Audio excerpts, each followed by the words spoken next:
Guys, good Tuesday morning. My name is Jerry Miller, and welcome to Real Talk here on the I Love CVille Network. Thank you kindly for joining us in Charlottesville, the Commonwealth, the country, and the world, on a show presented by Yes Realty Partners. Find them online at yesrealtypartners.com.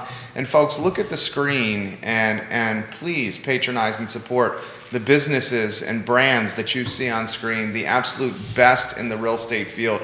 Keller Williams, ISC, a home's best friend. The Wells family has been doing this for generations. Ross Mortgage, Dairy Market, American Pest, Charlottesville Settlement Company, Sigora Solar.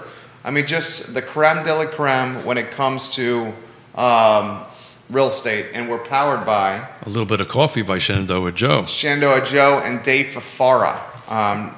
Pearl certification, of course. Joe Gentile, we love you. Keith Smith on screen, our two-shot. Ooh. If you may. And you know, the interesting part today with Batman and Robin, we could have Alfred on screen as well. Ooh. With his microphone and camera. So I would have that three-shot ready to rock and roll, Judah, in case that comes up. Well, I can assure you that's going to come up. We should have talked about that. The executive producer on the should show. Have talked about that. Yeah, the owner of the network is talking about that. We've been weaving him in all January into our talk show. Yeah.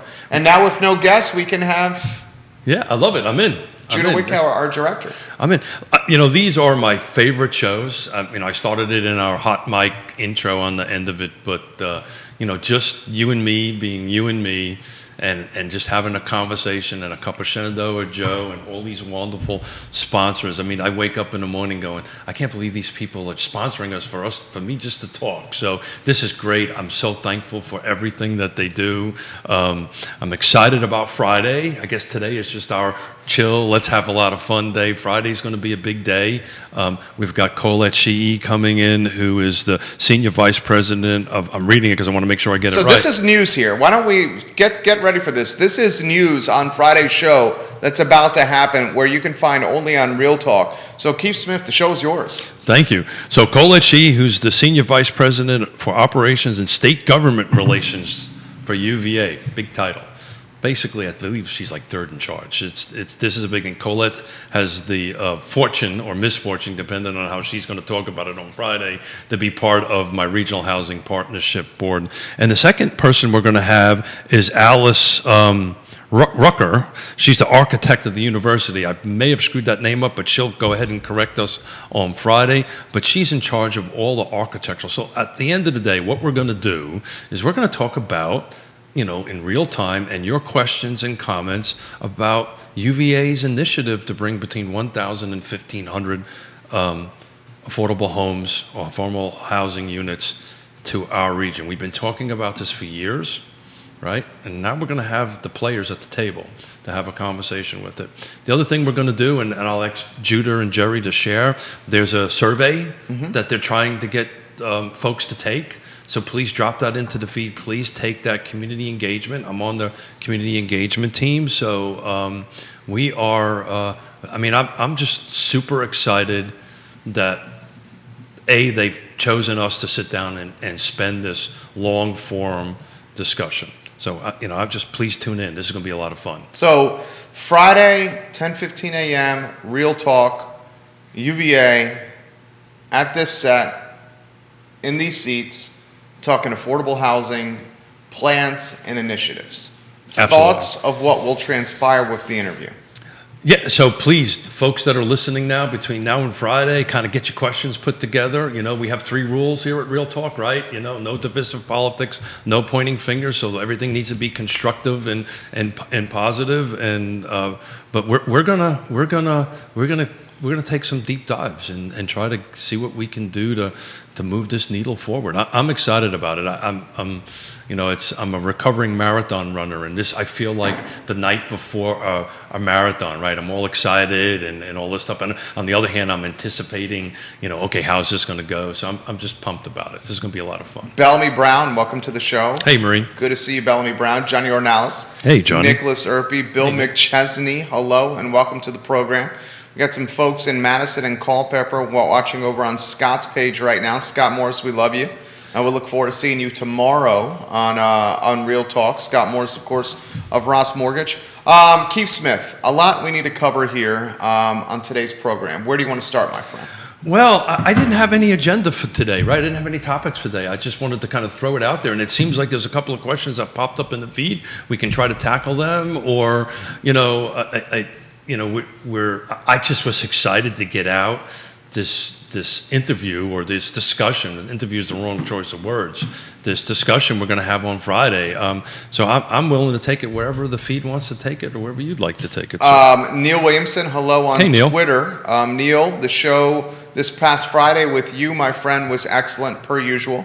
Testament to you, Neil Williamson, and I think you will very much enjoy Friday's broadcast, Sir Neil Williamson, with some heavy hitters from the University of Virginia. Well, I'm going to give Neil a phone call after this and make sure he clears his calendar so he can chime in on this. Absolutely. So the first question that's come in, this question came in before the show has started.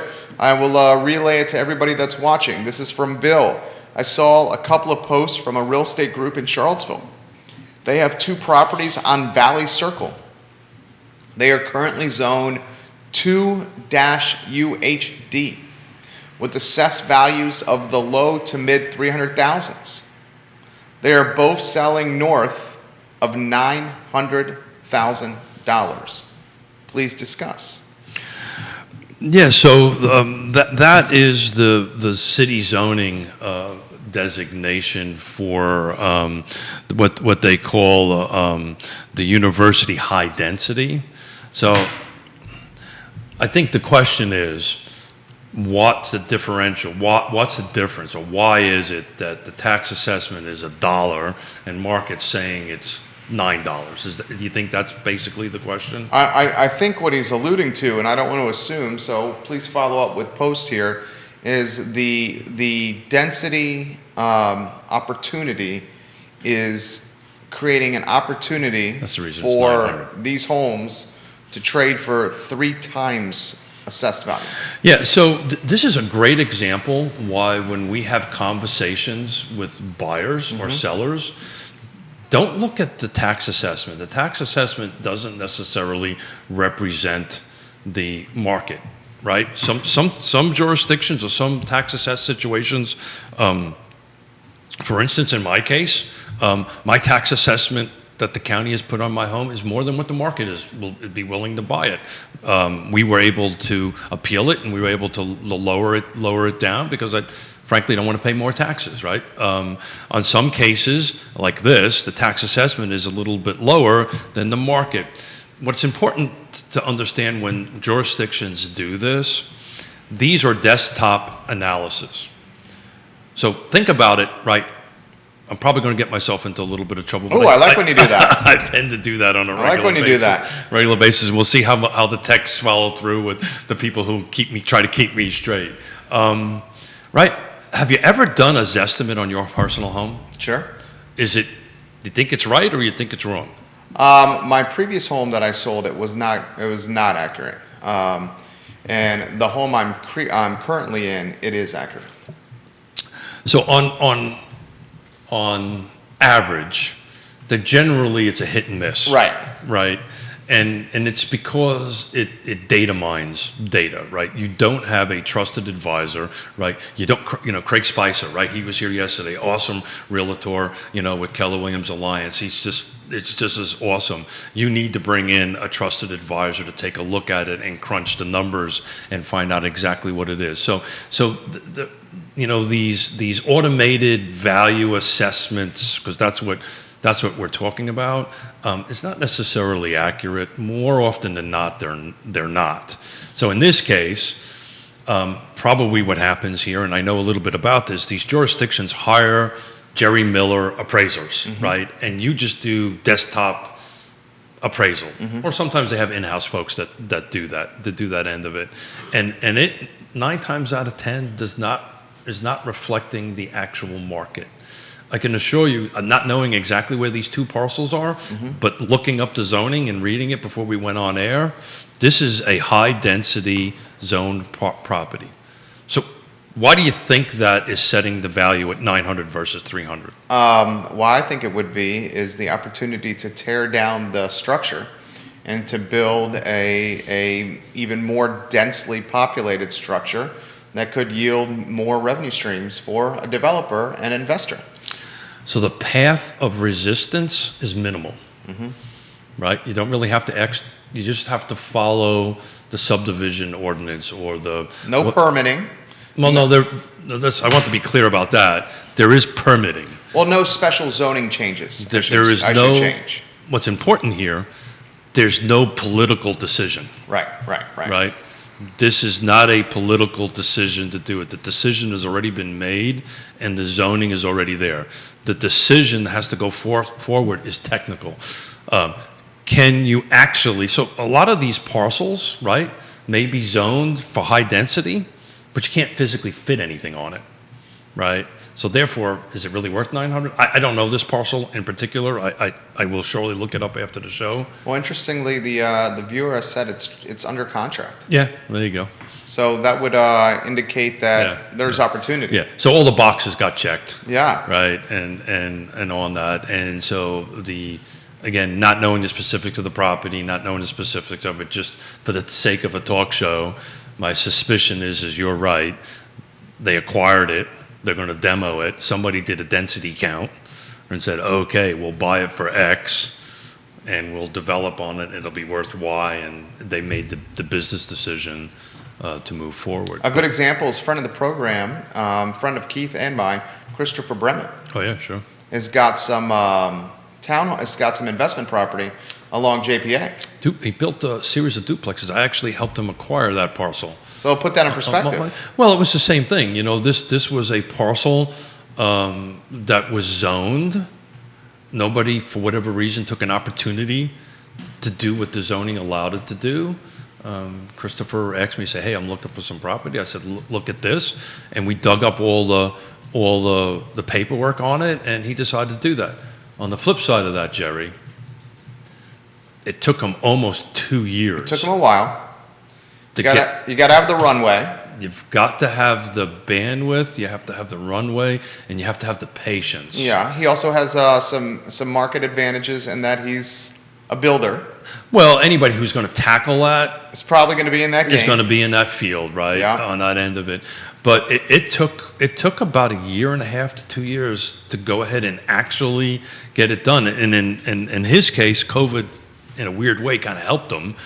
Because the goal over there is to acquire, develop, build, and have it ready to move in for the students in August, because it's student housing. Right. Is what he's done.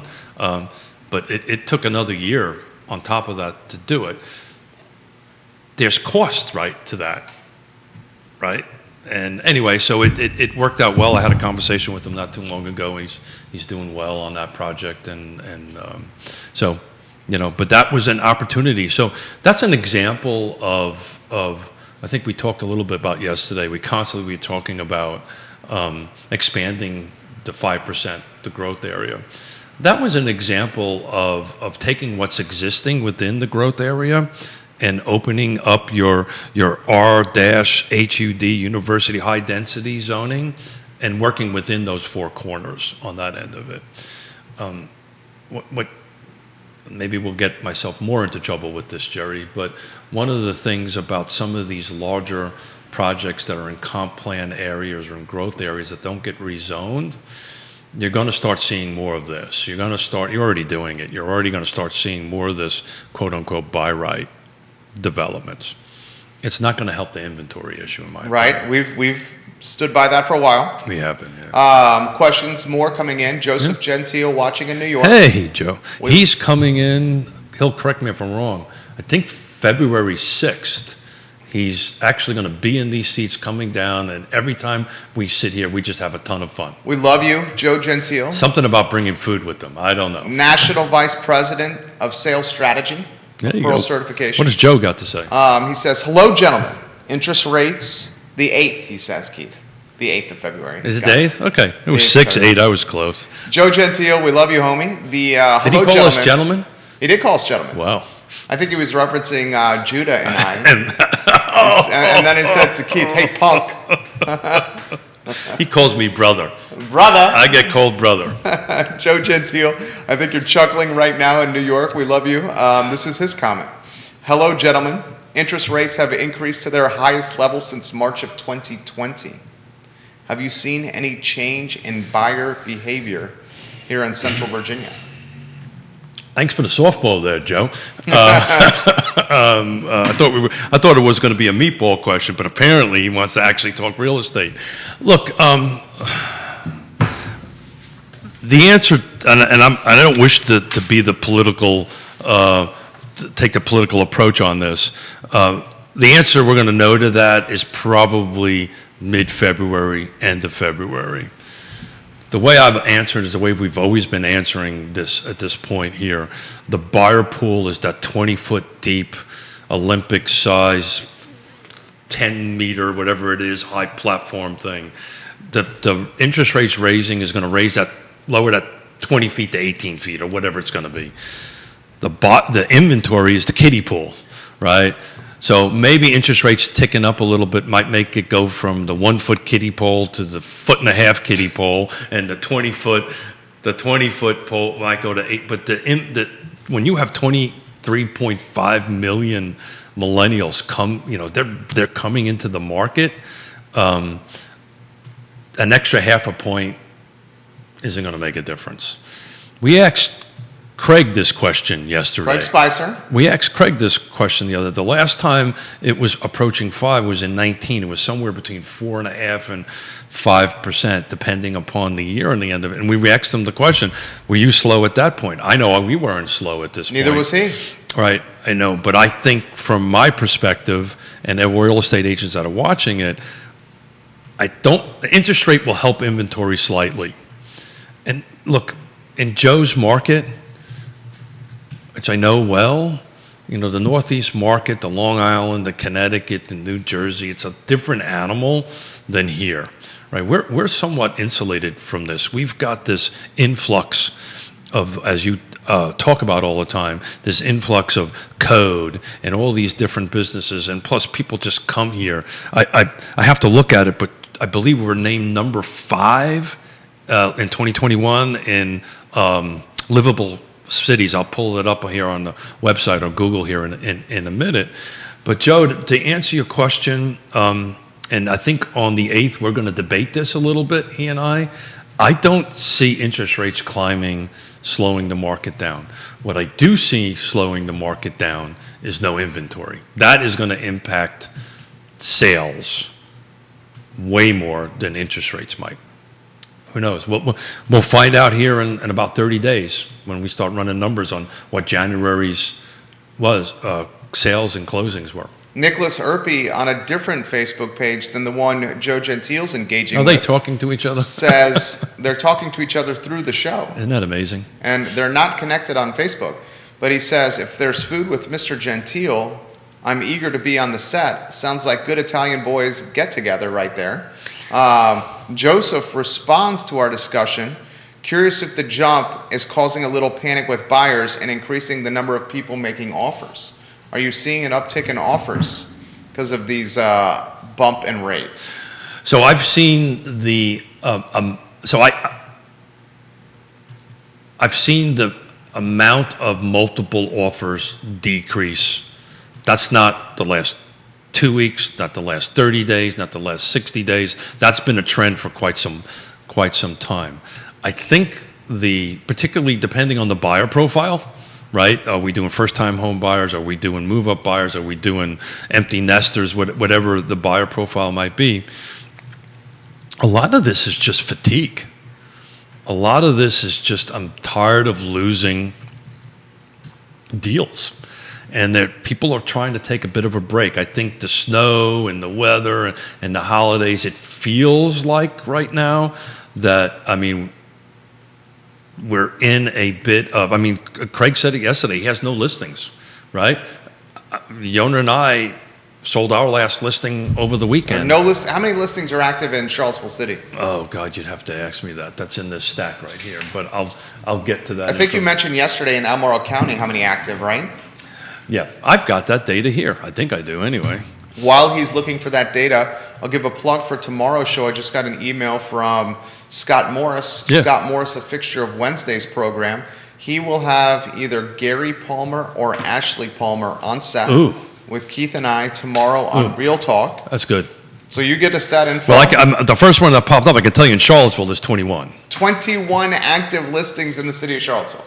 When have you seen inventory at 21 active listings low? Greene County, around 30. What county is this? Albemarle's at 63. Albemarle, 63 active listings. Correct. That's everything, though. That's attached and detached and new That's not construction. many. That's not many. What's the average price of those active listings in Albemarle? I love when you have data, Keith Smith. I know you do. You have a sharp shirt on, and you brought coffee and data. You all right in my book. You're all right in my book today. The question is am I impressing Joe? That's the impression. Joe Gentile, are you not impressed by this guy right here? 775. What? Yeah. Did you guys hear that? The average active listing in So I do want to quantify this. This is County. this is 2 days old data. Still, I mean, it's still relatively current. Yeah. So 775,000 is the average. no. That's the median. That's the median. You don't want to know what the average is. Good night, my friends. You want to know what the average is? What is the average? 1.8. That's. Does that include the listing in Farmington? That's 8 plus. So that's everything. So the average is average. What's the high number in Albemarle County? Active listing. It's 15 got to be the Farmington listing. 15 million. Where's that 15? Oh God. Drink more coffee. Talk while I figure Got to that be out. that 15 million. Good Lord. What? That's why the median's a better indication than the average right there. That is in Rolling Road. So that's over by Blenheim and by God, what's the other vineyard out there? Trump and Blenheim. Blenheim, but there's another one out there that a gentleman owns that its name is escaping me at the moment. But that's that part of Albemarle County. Nelson County, 22. Let me see. I've got a Flavana in here active somewhere. You're trying to buy a house in Albemarle County right now. Good luck. Good luck if you're trying to buy a house right now in Albemarle County. Michael Plecker, we'll get to your comment Louise has here. got 8. Louise has 8 active listings, boys and girls. Flavana's 13. This is from yesterday's show. Flavana has 13. Median active is 330. But in reality, there's only, I'd say, 4 or 5 homes on the market because some of these homes are in the 100, 165 days, 80 days, 103. So you almost tossed those out. Well, you don't toss them out. I just think what's happening here, we talk all about this, is the seller is either, we talked yesterday, expectations, somehow or another maybe does not have a realistic expectation of the market, right? The location might not be right. So location is important to talk about because you have micro locations, and we can say Lake Monticello, but within Lake Monticello, there's specific locations that are better than others, and the price, of course, is self-explanatory. There may be the features and the conditions. I haven't had a chance to get eyeballs on most of those listings, but it could be a series of that, right? That, look, it's in the right location, it's the right price. It may even have the right features, but I don't want to put $100,000 into it, or $50,000 or $20,000 into it, which then will make it above market. Text messages coming in now. Uh-oh. Am I in trouble? On questions. On questions right now. This is coming in from, okay, first let's get to Realtor Michael Plecker. Hey, Michael. Michael Plecker, one of our favorite catchers, minor league ball player, Mr. Fontana. Mr. Pantops, actually. Mr. Pantops, Mr. Fontana, all around nice guy, Michael Plecker. Drives a nice big truck, Michael Plecker. I like you on this program quite a bit, Michael Plecker. I was going to make a wisecrack about the truck, but I won't. Why don't you like the man's truck? No. Well, what was the wisecrack you made on the truck? I was going to make an off-color comment about the truck, but I will not do that. Michael Plecker, in the past, when interest rates would jump, buyers would enter the market only because there were available homes to purchase. Sure. These days, there's not enough inventory when buyers finally decide to purchase. Yeah. Add to that the fatigue Keith mentioned, and it's a recipe for a slower market. Yeah, I'm revising some of our earlier shows in the end of December and the beginning of January, and I mean earlier, like in 3 weeks ago, earlier. I was predicting 2022 would probably be on par of 2021 in sales volume. I'm not so sure I'm feeling that right now. Michael Plecker. What did he say? He says Keith Smith suffers from pickup truck envy. I do. I went from a big pickup truck to a small pickup truck, and we'll just leave it at that. Given the ha. Finish your thought there about Plex comment right there. He's spot on. The market is never one thing, right? When I back in the last century, when I used to build houses, I used to tell people that when they wanted to I just want to move this room over to here, right? Well, one thing never affects one thing, right? If you move a wall in one end of the house, it's going to impact the whole structure, right? And that's what happens here in the market. One thing doesn't just affect one thing. It's not just inventory. It's just not interest rates going up. It's just not people feeling wore out or whatever it is. There's these multiple reasons that come to it. That's why we always talk about, at least I do on the show, is that this is typically more of a emotional discussion, an emotional decision, than it is a fiscal decision. Fiscal has a huge impact on it, but a lot of it is, how does it feel, right? One of the first questions we ask a client when we walk them in the house, when they walk out of it, the first question we ask them, are you in love with this home? What's the first question we ask? Because you're not in love with it. Okay, let's talk about that. I mean, does the person in today's market, can they even be in love with the home anymore? So it depends on who you are, right? Well, it depends on your cash position, where you are at in the... It depends on where you are in your life at that given time, right? We have several empty nester buyers that were trying to find the perfect home. And to them, their perfect home has to be 9 out of 10 boxes. And how long have they been hunting? A very long time. A very long time. And now they don't have to, they currently own a house. That's it. Yeah, and they don't have to sell. So I think Quentin talks about this all the time, and I know Nikki has, and other agents that we have on. There's a factor in this that you have to. So I don't want to give away names and specifics, but these couple of people that we're helping out are older than me. Yes, Jerry, it's possible. There are people older than me. I've never made a crack about your age. I know. On this program. I know. In fact, when I spent a hell of a lot of time with you, and I see someone that frankly is in their 30s and not in their what age are you? Officially. That's one of the reasons we get along so well. Officially, I don't think you've ever said your age before. Officially. That's right. I've never had. This is the first time I will have learned this, and many of our viewers. Let everybody figure this out. I'll see if I can not screw this up. You have to know how old you are. I don't think the man knows how old he is, Judah. Oh, I know how old I am. There was a famous.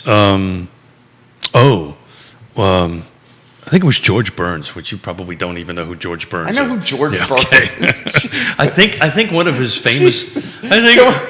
Judah, let's get Judah in the 3-shot. I know you know what George Burns is. What is it? Is that a crack on Judah's age right there? No, totally not. Then why would Judah know and I wouldn't know? I don't know. Okay, why would Judah know and I wouldn't know? I'm trying not to answer your question the best way I can. Do you want to take? Are we on a 3-shot with you, J-Dubs? I am. Judah will get this. I am on my last trip around the sun in my 5th decade. Michael Plecker said you received your AARP card 7 years ago. Actually, it was before that. Actually, I received my AARP 9 years ago. When do you receive your AARP card? I think at 50. Is that right? I don't know. I have no idea. Do you have a crack? There's Judah Wickower, our director, on screen. Are you on screen, J-Dubs? Yeah. So how old do we think Keith Smith is, I just J-Dubs? gave you the answer. Well, no, let's have a little fun with it. Okay. How old do you think he is, J-Dubs? If I put the over-under on Smith's age at 62. No, come on. Would you take the over or under? Gwendolyn Gale Cassidy has got her gas. She's watching in Holland right now. That I am super envious of her. That is one of my favorite countries I've ever visited. I did, as folks know, I was attached to the U.S. embassies behind the Iron Curtain. I did a lot of what they call TAD stuff around Europe and delivering top secret material, all that fun stuff. And Amsterdam was one of my most favorite cities. Are you trying to get us off topic on the age thing? If I put the over-under at 62, are you taking over or under? Please, somebody please save me on the feed. Somebody please save me. Nick is brown-nosing right now, and he says you're not a day over 20. Gwendolyn says 65. Bill McChesney says, wow, say goodnight, Gracie. Say goodnight, Gracie. Gwendolyn says all people age 50 and older are eligible for a full membership of AARP. There you go. J-Dubs, are you taking the over or under on 62? What are we betting? I'll take the under. I'll take the under as well. Oh, well, can we not? Okay, then why don't we adjust the over-under threshold and put it at 60? So, are you taking the over or under on 60 or 60 on a push, J-Dubs? Usually, I can't do it any longer, but usually I'm dyslexic. So I read numbers backwards. I really do. I read numbers backwards. Everything I read is backwards. Most people who know me go, now that makes sense. Okay, tell her, I still take the under on 60. Okay. Are you taking a 60 as a push, J-Dubs? I'd take the under. So Joe Gentile, how you doing, man? What is the age? How's things Tell going? everybody your age. I told you my age. I'm on my last trip around the sun in my 5th decade. Why do you say last trip around the sun? That's a year, isn't it? So I'm in my last... One trip around the sun is a year. One trip. I'm in my last trip around the sun in my 5th decade. So you're 59. You're basically saying that every year is the last year until the next. He's 59 is what he's saying. I'm 59. 59. McChesney said 59 too. He said it. Thank you. 59. Well, he 59 figured out what the last trip in the 5th. I didn't want to spill the beans. I knew what you were identifying. So the question is, for the sake of a talk show, we had a little fun with it. The interesting thing is there's a short period of time that I'm not married to an older woman, and I'm in that short period of time every year. And it was interesting when we were celebrating my 59th birthday. I did some math. My wife and I have spent 62% of our total lives together. That's amazing. Isn't that cool? That's beautiful. 62% of our trips around the sun have been spent together. Did you recently do that math? I did that math. We did that math literally while we were walking Forrest? Where we were, Forrest wasn't with us. But, okay. But where we were sitting down at Forrest is their dog. At dinner, having this conversation. Joe Gentile says you're a day older than dirt. I love you too, brother. Oh, God. You know, hey, Joe, show. I'm just taking notes for the 8th. I stand up at night thinking about ways to bust Joe's chops. Joe, right now, are you at your house, Joe, or are you on the road? Hold it, time out, Joe. Joe right now is chuckling. He's doing the chuckling. I love Joe Gentile. Joe, how come you're not out working? Get to work, Joe. Mary Martin? Uh-huh.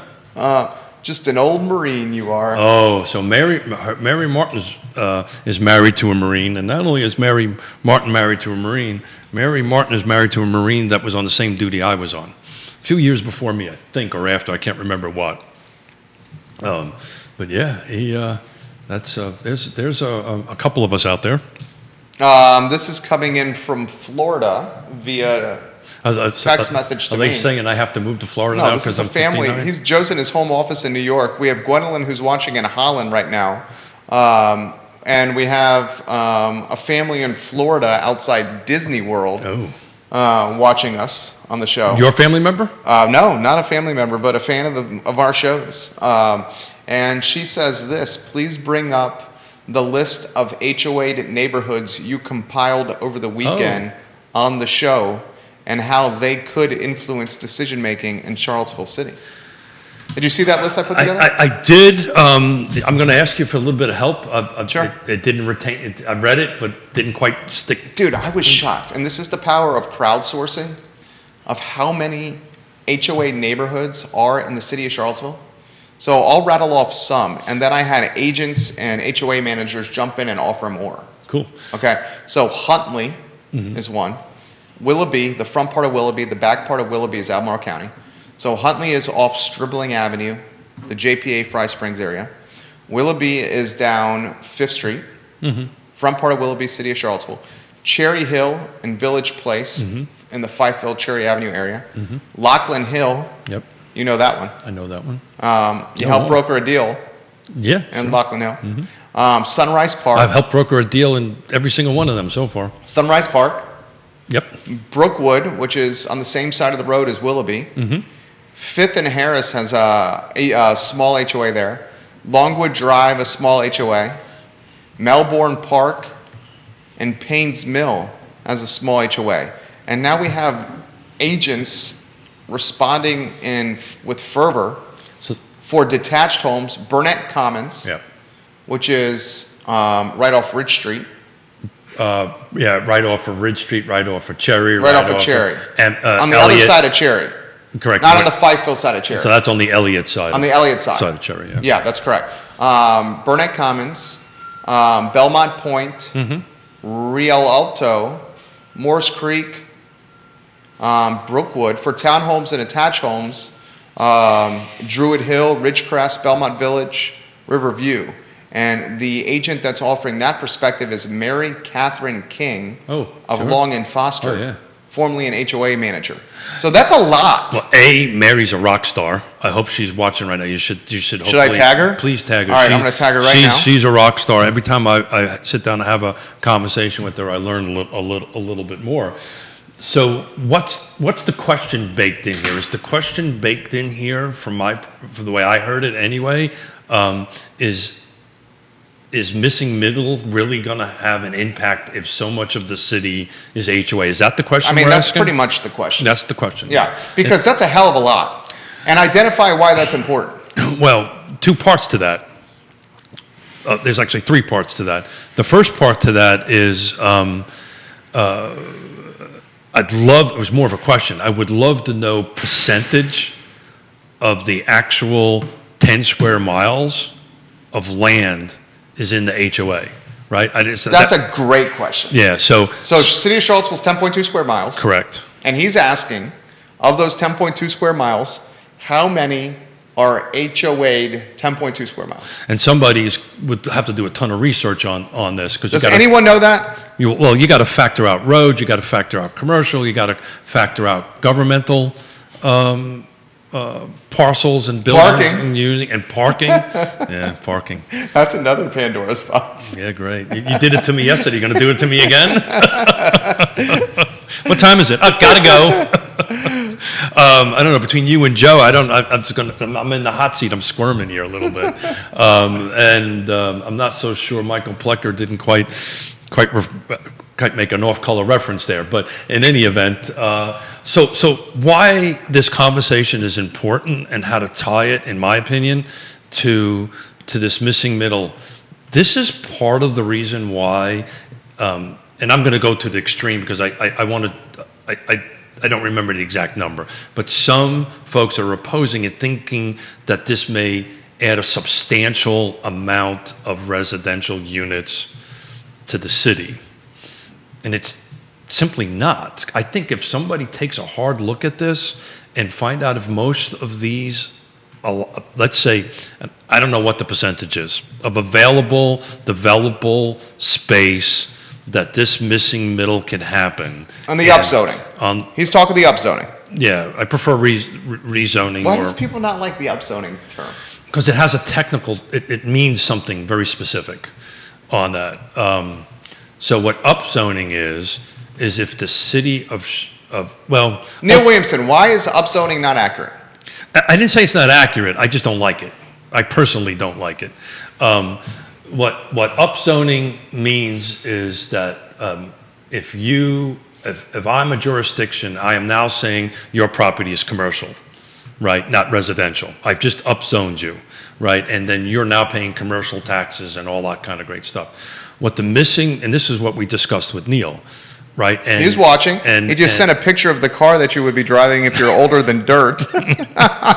So Neil Williamson is responding. Is that like a Flintstones thing? Neil Williamson is responding on Twitter to Joseph Gentile's comment on Facebook. I love this show. Is there anybody who wants to talk to me? No, we do. You come on, people love you. I know. I'm only teasing. As I said earlier, this is why I like our Tuesday Batman and Robin shows, because we're just us and we just have fun. So as you smile and laugh and your fingers work at it, I'm trying to. And my friend Neil Williamson says upzoning is accurate, Jerry. Okay, I disagree with him, but that's okay. Well, explain. He's watching. So you guys often have respectful disagreements Yeah. that are great fodder for a show. Yeah, Why do you disagree with the upzoning? Okay, so technically, yes, it's the right term. I think from a community engagement perspective, it just sounds You're talking perception management. perception management. Yeah, you're talking Thank you. perception Thank you for management. saving me on that. Yeah. For perception management. Actually, I had two people reach out to me this morning, which was awesome, because I moderated, and Neil was there, the Missing Middle Roundtable that we did for the Regional Housing Partnership, and they thanked me for the moderation of it on the end of it.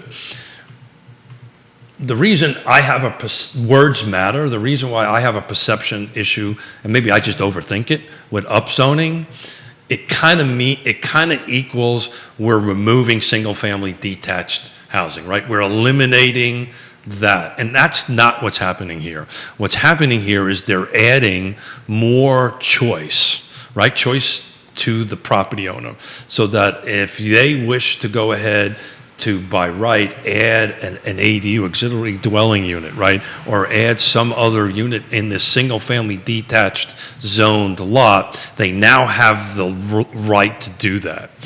And the reason I don't like the word upzoning. It kind of implies that I'm now, Jerry, you can't do anything with your property other than missing middle. Am I making any sense at all? I mean, you're making sense. You're making sense. Mary Catherine King, we tagged you on the show, offer some perspective here. This is a question I really would love the answer to, and I'm going to pose it to Neil on Twitter. In fact, I'm going to send it now. Neil, do you know how much of the city of CVille's 10.2 square miles is HOA neighborhoods? He would know that. Are HOA neighborhoods. Thank you, Sir Neil. I mean, that right there, if I was... Well, that's the back of the napkin being, and it's interesting, and I just want to give a quick shout out, change topics for a split second. Please. To the Lorenzoni family. Okay. Right, Ragged Mountain Run and Shop. Well, this is your... This is my pivot. Squirrel. This is me pivoting so I can recover. But I think the world of the family. On Friday, they have been in business for 40 years in this town. Ragged Mountain Running Shop on the corner, a Charlottesville institution. Jamie Turner, we'll get to your comments. And the reason Mayor of Gordonsville. The reason I'm tying that together, I've been doing business, this real estate business in this jurisdiction, not quite that long, but I've been at it for 35 years. And my 35 years has told me that with the number of HOAs, and I can't give you the exact number, this is the reason why I don't think we're going to have this huge influx in this missing middle in the city of Charlottesville than some folks think we're going to have. Jamie, I'm going to get to that rental that you listed in Orange here in a matter of moments. Jamie Turner, you're a landlord. Well done, my friend. Congratulations. So I'm actually responding to him while talking to Keith. I saw this listing on your Facebook page. I will relay this live on air.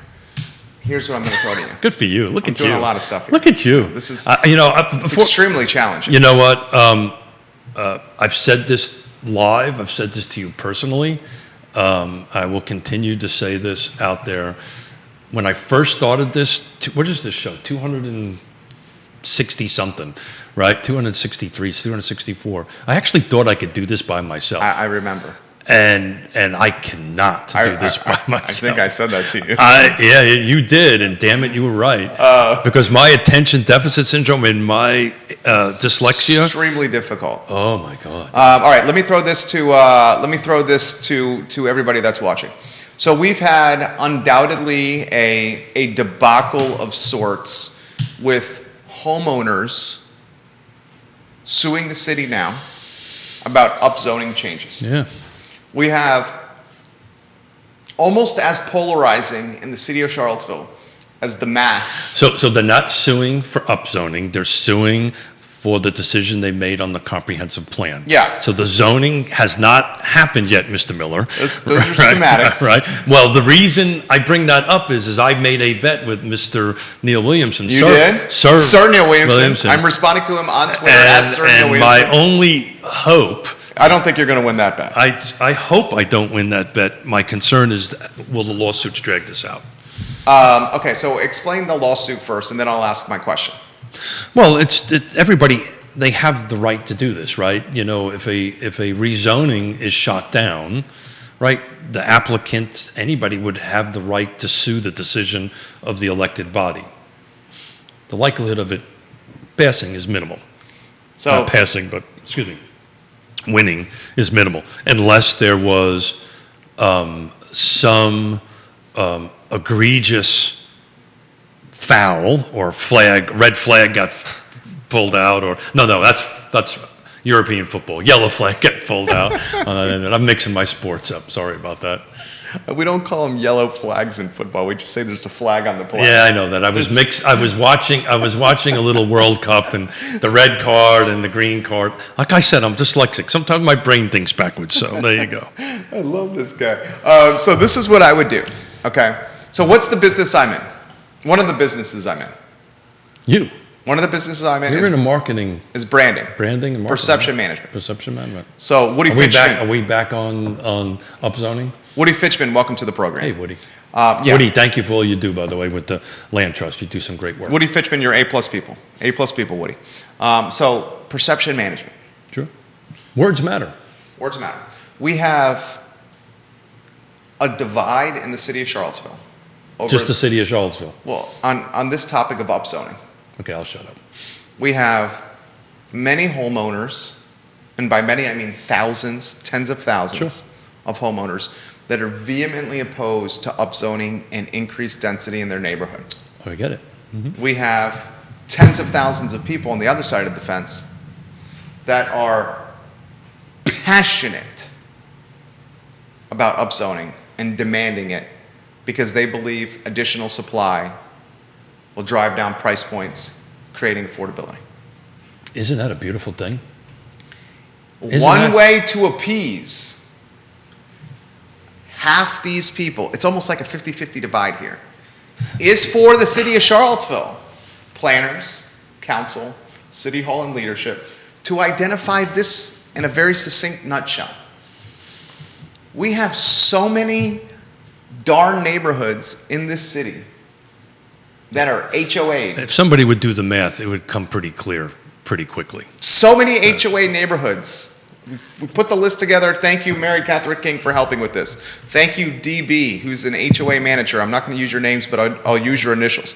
We have so many HOA neighborhoods in the city of Charlottesville that if you realize that the bylaws of an HOA supersede upzoning changes. Let's make sure that gets out there to the folks that may not understand what the route we're going down.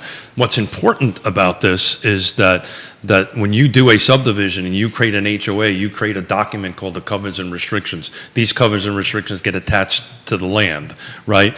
And if the jurisdiction says that the zoning ordinance says that you must plant your grass green side up, but the HOA says you can plant it more restrictive, which is brown side down. And I'm just picking something off the top of my head, ridiculous.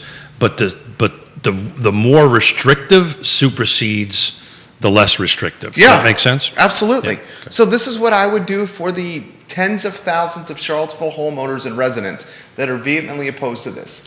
A council, city hall, brand management, perception management. You just say, look at how many neighborhoods are HOA that won't be impacted by this upzoning. Yeah. So all you have to do is say that. Yeah. Well, you don't have to just say that. You have to provide the accurate data to do that. And somebody will contradict the data, right? But the math is the math. The math is the math. The math is the math. Yeah. And you're 100% right. So why hasn't the city done this? Why hasn't the You know why? Well, we have rules on Real Talk. We have rules on Real Talk. What are the 3 rules on Real Talk? Okay, I'm not sure why the city hasn't done it, Keith Smith. We have rules on Real Talk. Why do you think we have rules on Real Talk? I'm not sure why, Keith Smith. Why we have rules on Real Talk? No, we have rules on Real Talk, and I respect you so much. I honor those rules. Yeah, well, We have rules on Real Talk. So I will say, I'm not sure why the city hasn't done this, Keith Smith. geez, how about them Mets? How about them Mets? It's funny. Alice, who's coming on Friday, is from Queens, which I did not know until I did my pre-interview, and she apparently watched our show yesterday, and she goes, I'm a Mets fan too, and we kind of grew up the same time, and in the city in the same time, and if you were in Queens and Brooklyn, you hated the Yankees worse than you hated the Red Sox, right? Because the Mets were the working class kind of team back in the 60s. It's like my wife's family's from Long Island. Islanders fans. Oh, I'm an Islanders fan. Not Rangers fans. Yeah, Islanders, the working class fans.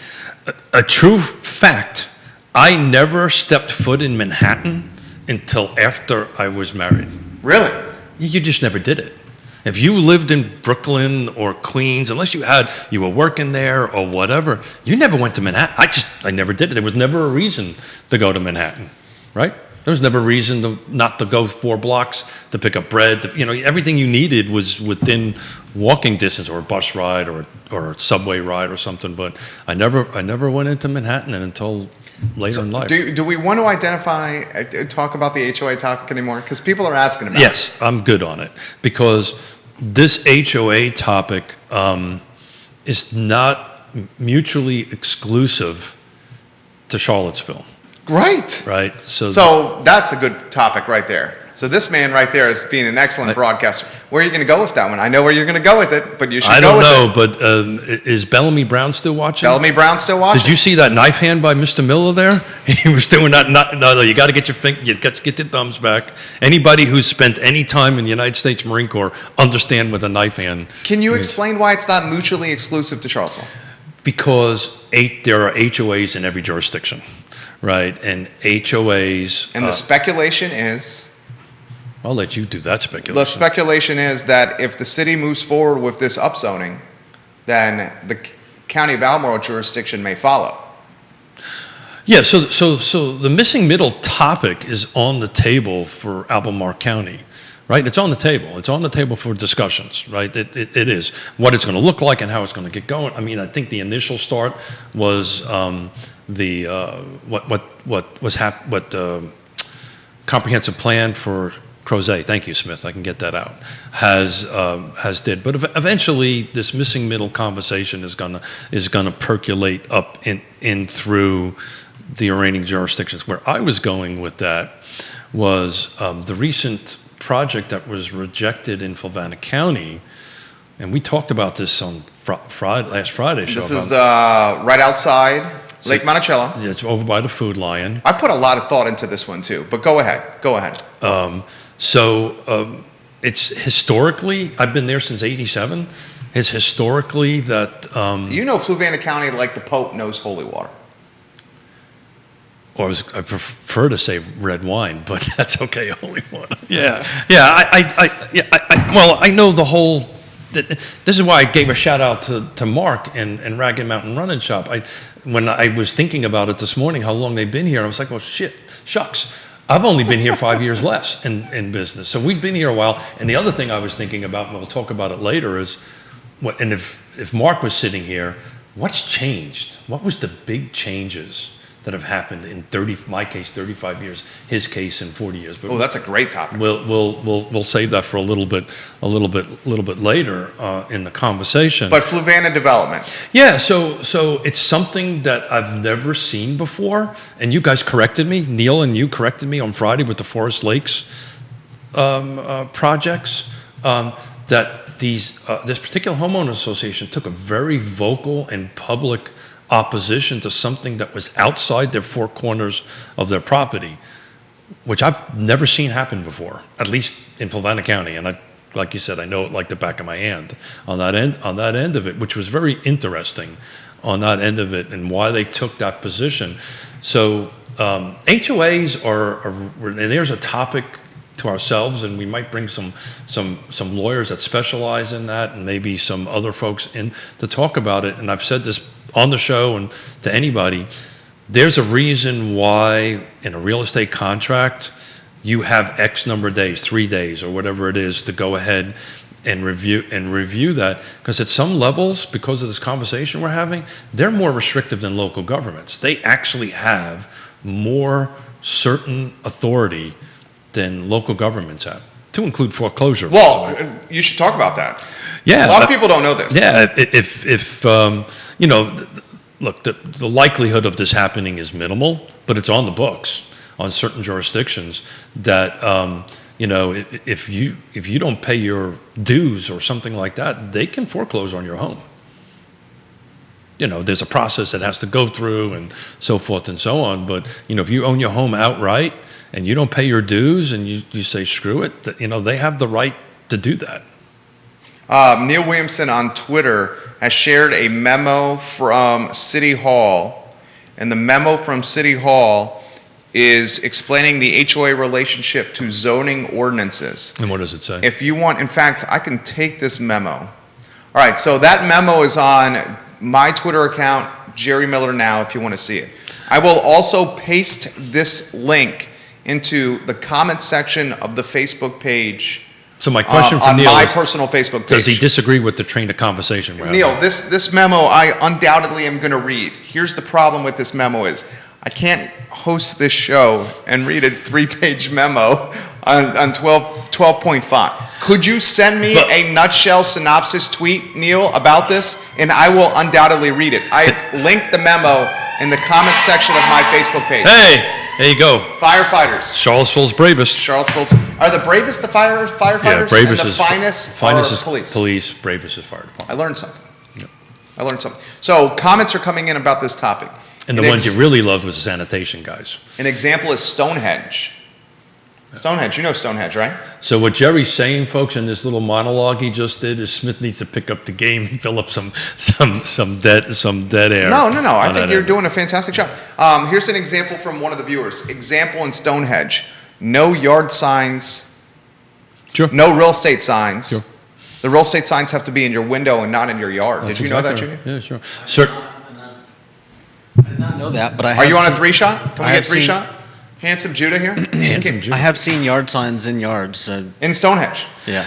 So that brings up a question. That's an HOA violation. You'd probably have to have a neighbor who's a D-bag. Rat you out. It's in a deep bag.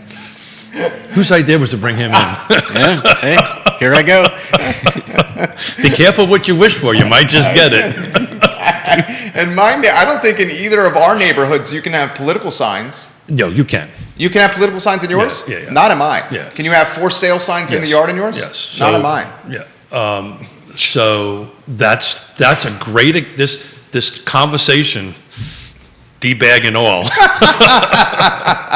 Nice going there, Judah. Thank you, Judah. I've always thought Alfred was the better, The kind one. the kind one, the moral, The golden rule one. the moral. Compass. I don't think so. I don't think so. Apparently, we need to come up with a different name for you. Other I than, don't think so. Than that, I don't Please, know. nutshell synopsis, Keith is right, HOA's trump zoning, Neil Williamson. Yeah, thank you. So, City of Charlottesville, if you want to manage the firestorm that is NIMBYism, you very, very succinctly, as Williamson has pointed, HOA's trump zoning.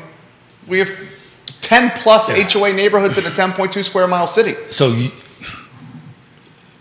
That would get the natives from being restless. At least a lot of them. So, Mr. Miller. You disagree? No, I do not disagree.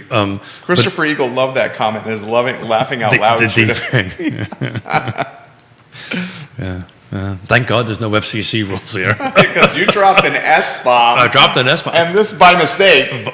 Maybe. And this guy dropped a D-bomb.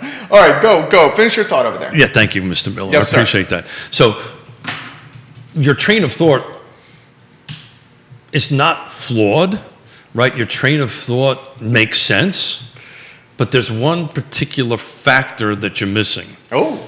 Right? You're assuming that the bureaucrats, you're assuming the folks that are doing this at the city or the county level think like you. No, I know they don't. Right? So I know they don't. So that is the problem. But that's... I mean, I don't want to... That should be egotistical. I don't mean that in an egotistical fashion. But they don't think about it. Government is not run with a small business owner's mindset. Well, it's more than that. You know, it's the way they're educated, they're trained, and it's the field they're in. And this is the reason why, you know, I'm going to bring it back up again. We did this missing middle discussion, and Neil was kind enough to be on it, and we had elected officials, but it had people from the 4 different pillars on it. We had the government, we had the nonprofits, we had the private sector, developers, builders, bankers, and plus we had the people who we serve. That's to go back to what Mr. Spicer said yesterday, what he said yesterday. My job as a real estate agent is education, right? So we need to work on this education conversation, because sometimes you'll have and I've been doing this for 3.5 decades, been having conversations with elected officials, had conversations with planning folks. You have to communicate with them in a way that they understand it. Then so the light bulb goes on and goes, oh, how can we do this? So the question also becomes okay, this is a great idea. How much do you think that's going to cost, Jerry, and who's going to do it, and how we're going to get that information out? So now we've got a budgetary question to have. And then, oh, by the way, not only is it a budgetary question, I'm pretty sure we're still having staffing struggles at the city of Charlottesville. So who the hell's going to do it? I think... Okay, I'm playing for the sake of a talk show, respectfully. So what happens? Let me finish my train of thought. Please. So then what happens is Neil does it, I do it, the private sector does it, and because they're doing it, it's sometimes looked at a little disingenuously, right? Maybe we're making the numbers, right? There's what is it? There's lies and damn statistics, right? You can make math do anything you want it to do on that end of it. I'll let you jump in. You're saying if the private sector, we're the private sector. Yeah. You and I are in the private sector. I've had these conversations. Sometimes this is the reason why over 3.5, and I don't mean to, what I'm about ready to say is not patting myself on the back. I'm not doing anything, right? But it's just factual. The reason why we have 2 UVA people coming in on Friday, you know why the reason they're coming in?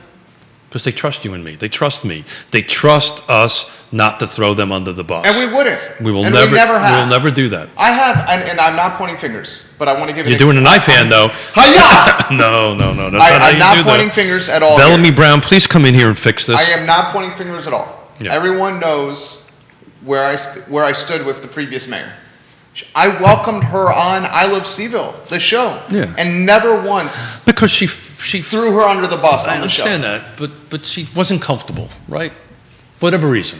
She came on the show. Oh, she did. Did I miss that? Was I on one of my vacations? She You came yell on at the me show. all the time. Let's not go down that road. Jamie Turner, I promise This man we'll yells get to at me every time I go townhouse away. for rent in Orange and the price point, which is I'm very pleased that you are you are hosting a bidding war at that price point. That price point shocks the HE double hockey sticks out of me. So which one we're talking about now? So JT, mayor of Gordonsville, one of Woodbury Forest's finest, Sure. and just an all-around nice guy. And he hired an awesome town manager. Matt's an awesome town manager. Lawson. I think that's his last name. Matt, that's a Scottsville town manager. Yeah, what are we talking about? I'm talking about Jamie Turner. Got it. Yeah, Sorry. Yeah. Okay. Jamie Turner is not the town manager of Scottsville. Yeah, I know that. Okay. Jamie Turner is just an all-around A-plus guy. Got Viewer of the show. Bought a beautiful house. I'll just pay attention to my with his beautiful better half in Culpeper. I mean, the house is gorgeous. Yeah. It's a gorgeous home, JT. Props and congratulations. He has a townhome in Orange County.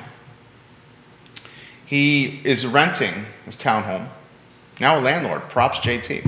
I can say the address, right, JT, because you put it on Facebook, so this is public information. 313 Harper Drive in Orange. I know where that is. 313 Harper Drive in Orange County, Virginia. 2 bedrooms, 2 bathrooms, 1,988 square feet. I'll give you those specs again. Orange County, Virginia. 2 bedrooms, 2 bathrooms, 1,998 square feet, townhome. How many? Where? In Orange County. Got it. Not pet friendly. Got it. Available February 1st. What do you think he's asking for rent a month? Orange County? Orange County. 2 bedroom. I think it's north of 1,500. Excellent work. Yeah. Like, you must be in real estate. I'm in real estate. I can't get people's names right and where they're from, but I'm good at this real estate. $1,600. Yeah, north of a month. A month. He said, no pets, by the way. No pets. No pets, yeah. He says on the feed, JT, we love you.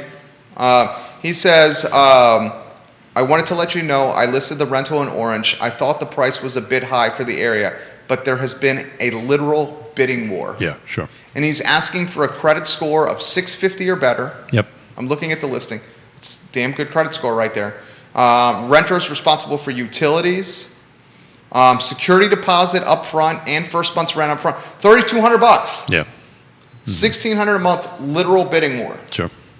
And you know, we'll ask Suzanne with Ally Property Management. Thanks for comes on. I don't, you know, rentals never really had bidding wars. This is kind of for me anyway, a new phenomenon. I've never really seen this in the marketplace, but it's, you know, look, we got, you know, I'm looking at it right now. Last 7 days in our car footprint, 26 homes. This is for sale. 26 homes came on the market, 86 went off. It's 3.3. There's a ratio of 3 1/3 coming off of it in just 1 week that went on and came off. And you know, to be honest with you, yeah, and I wouldn't be surprised if he can't negotiate a 2-year lease with the. Okay, so there's the follow-up. He's watching right now and interacting with the feed. So this show is live on every social media platform possible. In fact, it is live on 15 Facebook pages and 15 Twitter accounts literally right now, along with YouTube, iTunes, Apple Podcasts, Spotify, and every other one out there. He says, I got that price from another owner that listed theirs a week before ours. Yeah. So, JT, I'm responding. Has he signed the lease yet? Have you signed a lease? And then what else do you want me to ask him? Well, So- actually, he can hear us talk. I don't have to type this. Yeah, he can hear us talk here. You know, Jerry, that sounds like a Smith comment. He can hear us talk. Smith would do that. What else do you want to ask him? No, but I want to make a suggestion to him live on all this stuff. Well, he's thanking us because he's asked questions in previous shows Yeah. about listing and renting this home. Yeah. And he said he's put that practicality in play while doing this. But Think about that. Yeah, I would add an extra step to that, and I'm Okay. going to make a plug for Ally Property Management, and he can DM me on that, and I can connect you with Suzanne, because I'll bet you if you get Suzanne involved in it and let her crunch some of the numbers, I think your math's a little low. Well, I mean, if there's a literal bidding war, I think that's an indication the market is saying that it's priced low. Yeah, so If someone is immediately willing to do something from a financial standpoint, what is that usually an indicator? So of? I'm going to give a plug out to Ally Property Management in this conversation, because they have one of our properties. It's in the city of Charlottesville, which we could keep an eye on and manage it, you know, depending on you know, location and all this stuff. My opinion is I'd reach out to Suzanne and Ally Property Management. I'd have them vet the people. I would have them manage it, add it to the lease amount. You'll clearly get the number. And Yonna and I were having a conversation because we're doing our year-end tax stuff. I literally forgot we owned a rental property, because she takes care of everything. And all I do is I get, you know, every month I get money put into my account, and that's the only reason I know it. Well, did you get an upfront payment? Well, no, when The 1-year lease all paid up front? Oh, yes. Yeah, that's a whole different thing. That's amazing. It's ridiculous. It's not even near the university, and it's a grad student that prepaid. The whole year? The whole year. Prepaid for a whole year. Think about that, folks. That's insane. That's insane. Yeah. Well, I'm not so sure she prepaid, but somebody in our family I mean, we're talking like 20 G's, right? Oh, yeah. 20 G's plus, Oh, yeah, more than that, yeah. right? Oh, yeah. And I literally... That shows you how crazy the market is. And just from one buddy to the next, you know, this way you can focus on the great work that you're doing and let Ally Property Management deal with it, and just get the checks in your mail. If they're not paying, they deal with it. If the washing machine breaks, they deal with it. You just don't have to deal with anything. You just get your check. For what it's worth, you know, because we used to own, before the great time of unpleasantness, 14 rental properties, and like an idiot, You manage them. I tried to manage them. Let me rephrase that statement. Like an idiot, I thought I could do it, because I wasn't as old as I am now. I was much younger. Much younger at that point. Well, you also, no, to your credit though, you also had you were a Class A contractor. Well, I still am. Yeah, you are. I still am. So you have skill sets that most don't. Well, I had employees. Okay. Right, but I will tell you, in retrospect, I would have never in a million years ever do that again. I would farm it out, let Ally Property Management manage it, and do that, and focus on, because what happened was I spent more time dealing with issues there than with my work and my business and all that stuff. A little shout out to them. They're doing some great work. Ray Cadell has this. He's watching the show. We love you, RC. We love you, Ray Cadell.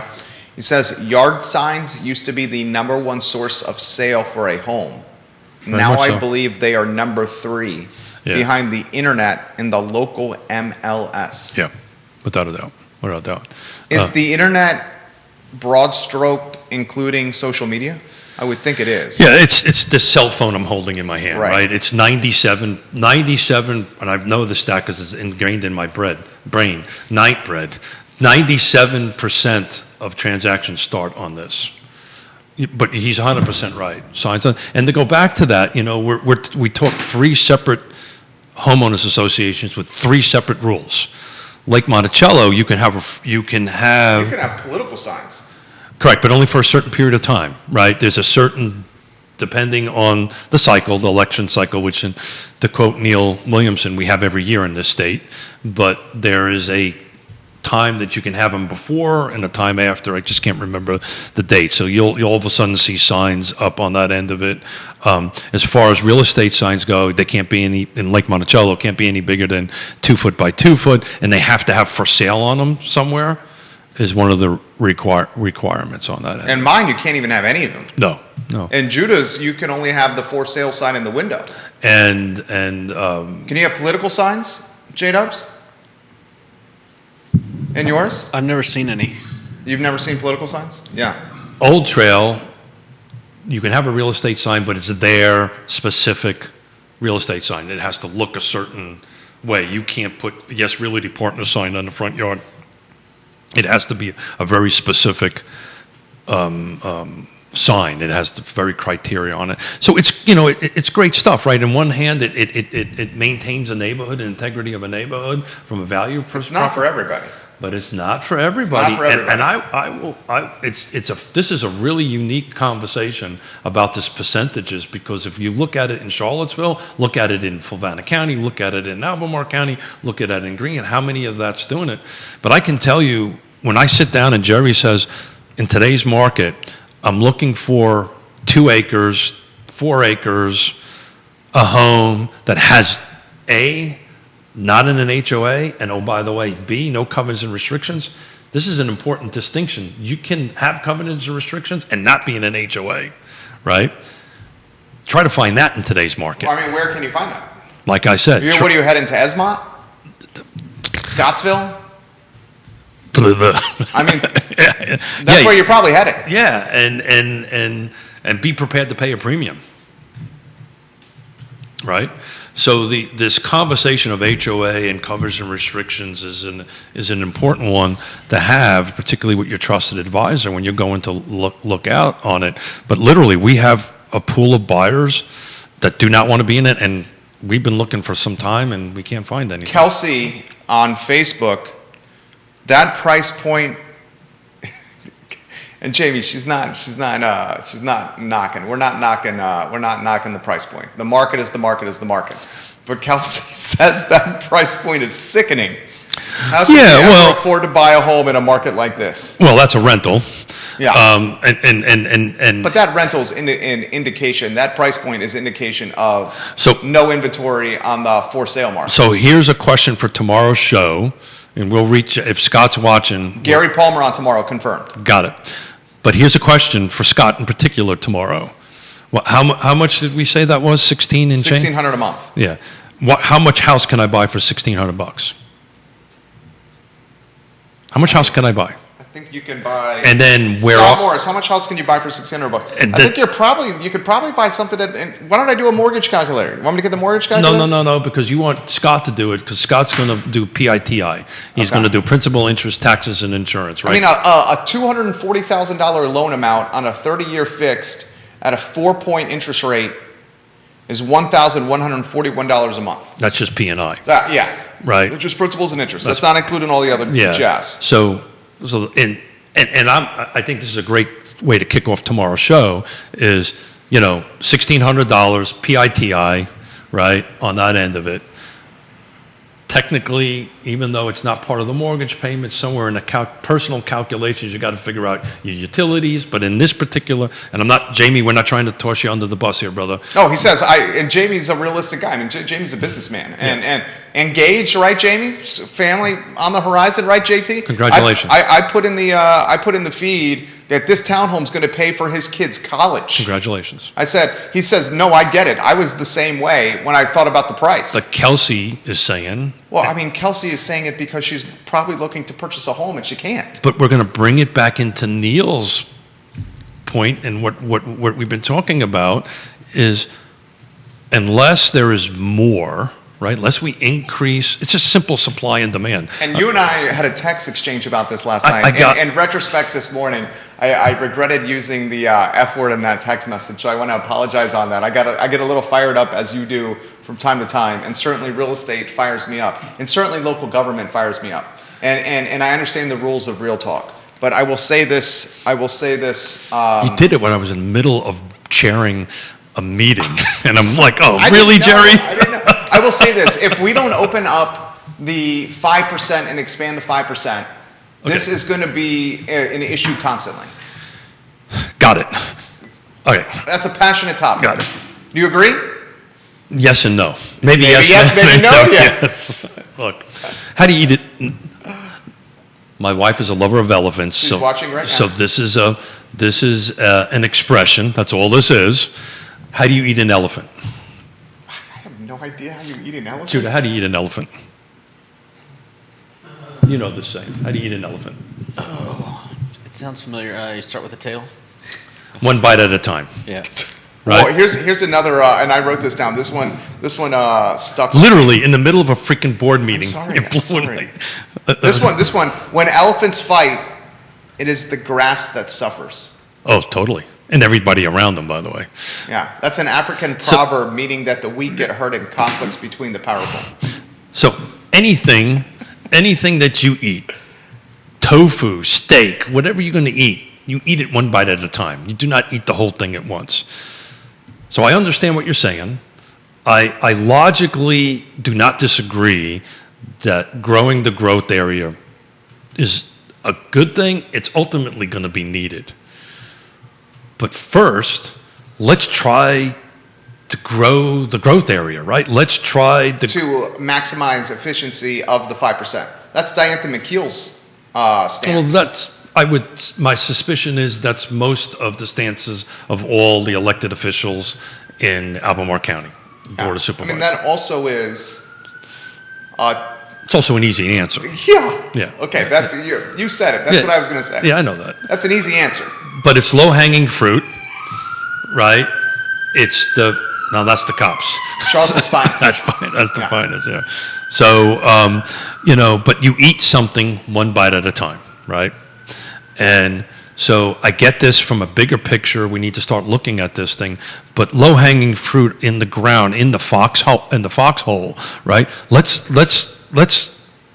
develop what's in the developed area. Let's get projects approved. Let's go through that. Let's not all these yellow and pink tabs are about a NIMBYism discussion that may or may not happen on Real Talk at some particular point in time that I've been researching on it. But let's take what we can do and do that, right? That's not happening. That's not happening in Fluvanna County. This parcel we've been talking about is in the growth area, in the comp plan. It was designated for 8 units per acre. They proposed 2.9 units per acre, and it got shot down. You've had 2 Fluvanna County board members on your show. And they're coming on. Chris Fairchild and Tony O'Brien. And others, too. Which ones have? No. I have others coming up. We're going to be 2 so far. Yeah, sure. Mm-hmm. Chris Fairchild. Liza liked that.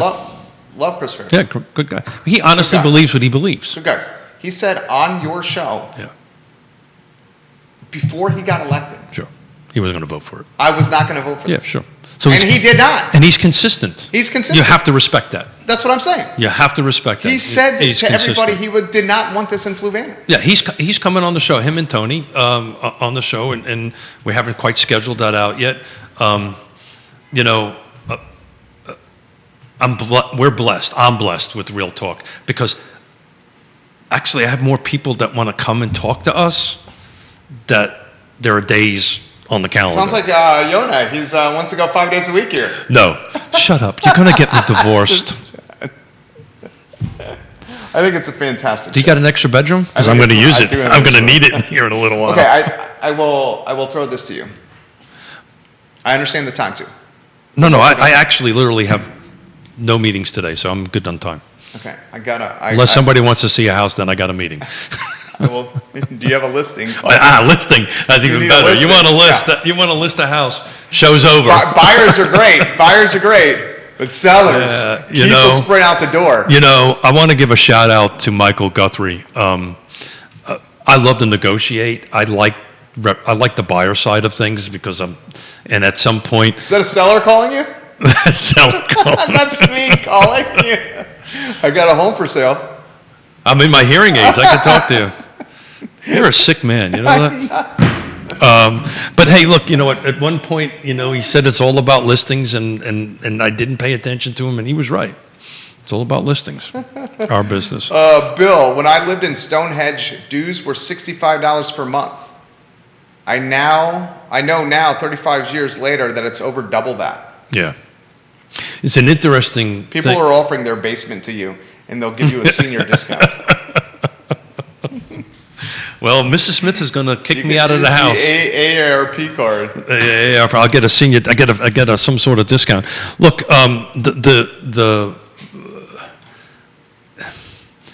these discussions we have, right?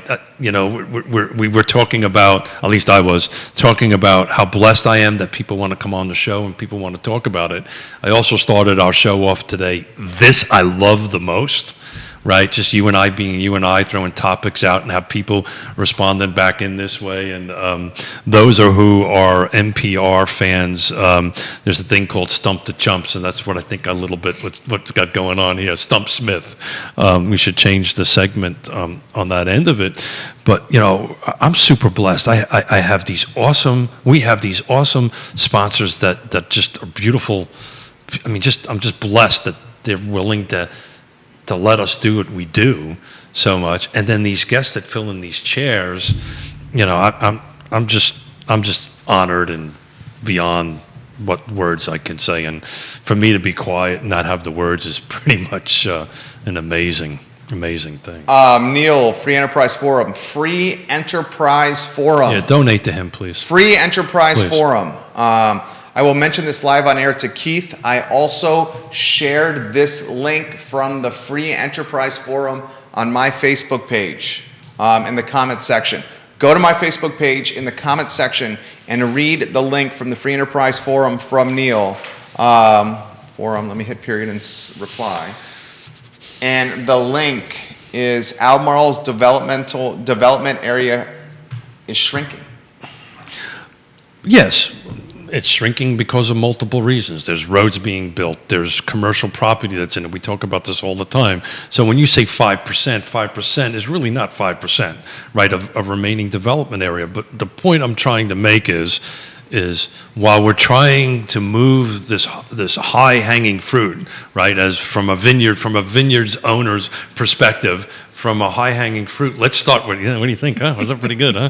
From a low-hanging fruit's perspective, right? And Keith is doing a metaphor. I think I did a metaphor. I don't know if I did any good at it. Neil owns a vineyard, so I'm just trying to connect this to Well-hung vineyards, we love him. which is an awesome name, by the way. Yeah. You know, some of this low-hanging fruit. So here's my perspective. Here's how I would like to move forward with this end of it for what it's worth. On the left hand, we all know we need more inventory. Everybody agrees with that. So how are we going to fix that problem? Okay, on the right hand, let's say, okay, we have at the moment all the elected officials, let me get through this, okay? Have all the elected I know officials. where you're going with this. I know, and he's looking at his watch. No, I know where you're going with this. Or you're getting texts in. No, I am getting texts on my watch. We both have iWatches on. Yeah, so, no, that's it, I lost it. Come on, no, you didn't. Yeah, okay, so if the elected officials are saying, hey, we want to, we're preferred to see the development area develop more, then hold them, then let's say, okay, great.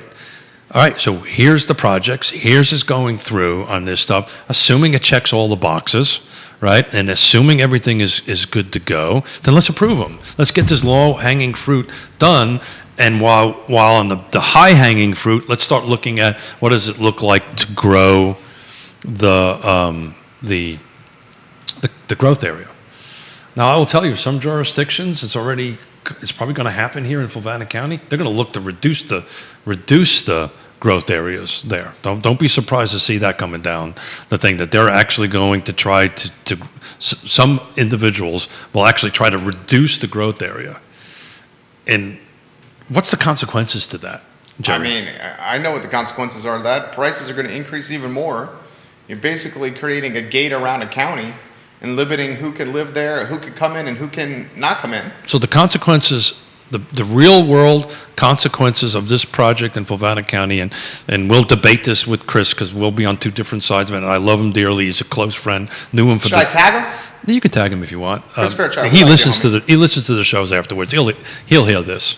You know. I mean, how cool was it on Monday? Commonwealth's attorney Hingley listening and text messaging us during the show, and now is coming on the show on Wednesday, tomorrow. Yeah, I mean, when social media is used for the good, it is freaking awesome. Whoever said that is a very smart person. It was Judah. It was Liza. Liza. So I needed to look up my notes from Friday's meeting on the phone just to make sure I got this math right. So the project, the comp plan says 4 to 8 units is the maximum, and they requested 2.9. It got rejected. If you do the math on that end of it, on the buy right scenario, It's the Fluvanna project. It's the Fluvanna project. Those 250 whatever number of units actually equates to 700 acres in their by right cluster development. So Fluvanna County has a cluster development ordinance baked within its by right A1, right? So what basically not to get folks too bored on it, but there's a process to go through it. You have 100 acres. You have to go through the checklist. You create a yield plan which generates the density. So this project will turn into about 60 or 70 homes.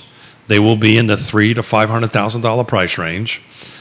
And what will happen, and Chris knows this because I shared this with him, what will happen is the property across the street will get connected to it, the property next to that will get connected to it, and eventually, instead of having concentrated development where the comp plan says they want it, it is going to spread into the rural area, which is, people are not going to be happy about that. Well, yeah, and we talked about this with Neil. The opportunity cost of that is infrastructure, wear and tear, roads. Yeah, it just grows. Environmental wear and tear, cars on roads driving longer. And to cut to the chase, the cannibalization of land that otherwise could have had housing. If that project was more densely developed, as it was Stanley, right? No, Southern Development, actually. It was Southern, yeah. As Southern, if it was more densely developed as Frank and Charlie wanted, then you would have had rural land saved for potentially more houses. Well, that's when Tony and I'm sure they'll debate this live for us, come in here, that was Tony's position on it, right? We created this comp plan on purpose with a lot of thought and a lot of growth areas on this stuff. This will daisy chain out. This will daisy chain out. And you know why it'll daisy chain out? This more so than any other parcel in Fluvanna County. You know why? Tell me. It's got the water and sewer. Yeah. So you can't do a cluster development in Fluvanna County unless, well, you could, but you need central water and sewer to make that work. And that's where I'm referring to daisy chaining. Oh boy, you're laughing. Neil, does Dave Fafara offer Mr. Smith a senior discount? Most people do, Neil. So here's the question. Johnny said that's one way to get the Smiths in the city. Have them Keith move into the basement of one of the viewers. Thank you, Johnny, for very much so. You know, the question back for Neil to do a little zing since he's not sitting here. I was literally today. I was intending to go ahead and do my yearly subscription, right? That I normally now do. You're saying you're not? No. Where's my senior discount? Oh. Does the Free Enterprise Forum offer a senior discount? Do they offer a senior discount? That's a good question, Neil Williamson. So does the Free Enterprise Forum offer a senior discount? I literally this morning filled it out. Didn't quite get a chance to hit send, so it's stacked up. What are you asking for? What should the senior discount be? 10%, 15%? Here's the deal. I think what he'll end up doing is charging the Smith upcharge. He'll raise the price and then give you the discount to the normal price point. Oh, no. It'll be above normal price point. Just because he has to deal with me on a regular basis, he's going to add a little since he dropped this, a little bullshit factor in. Jeez, two S-bombs over here. All right, we gotta close. Oh my God. Look at that. It's the first time I looked at the clock. 11:50. It's a great show today. Batman and Robin and Alfred. I could do this all day with you. Batman and Alfred. Well, there's a fifth one. You could have. No, shut up. Okay. Batman is Keith Smith. I have to sell homes. I have to list homes. I have to sell homes. I have to make money. If you have listings, call Keith Smith. Please. Look, I'm making a plea here. We need listings. Sell your home. So I can sit here and talk to you and keep on doing this. Seriously. This isn't Vanessa Parkell, Earlysville. Hello. This is serious. I sincerely mean this. I have literally seen firsthand with folks that Yonna and Keith have represented. In fact, a couple has come on this show. Yep. Of how sincere and focused and high character and work ethic and driven Keith and Yonna are when representing their clients. There's no better team than Yes Realty Partners to list your home. Thank you. No better team. YesRealtyPartners.com. So those who are listening to the show post the show, do yourself a favor, go on the Facebook or the YouTube version of it, watch it, or portions of it. All the trusted folks in our field. It's the whole supply chain. Is running across the board. Please support them. They're wonderful folks. Well said. Judah, good job. Keith, per usual, great job. Well, ditto, back at you. I love these shows where literally we've got nothing to talk about, and it goes fire. Then we end up talking for an hour and 35 minutes. And if I keep on talking, I might be a little bit longer. I have to work now. We have to do ours. You got to work. Yeah, we have to work. But man, can you just? Just blew my mind. Before we even sat down, we said, "What are we going to talk about?" That an hour and 36 minutes later, and we got questions before we sat down. Yeah, it was awesome. We love you guys. Viewers and listeners, we love your participation. The I Love CVille show is up in 39 minutes. Please join us on Friday. This is going to be a big show. Oh, yeah, Friday, UVA. Big show. In the house on Real Talk. Friday at 10:15. Big show. This is going to be huge. What? I won't say it again. Huge. Judah, Keith, Jerry, Real Talk. On that note, let's call it a show. We're going to call it a show, guys. We'll see you in a matter of minutes on the I Love CVille show. Take care. Huge. Good job, Keith. Excellent work. See? I love these shows. That was A++.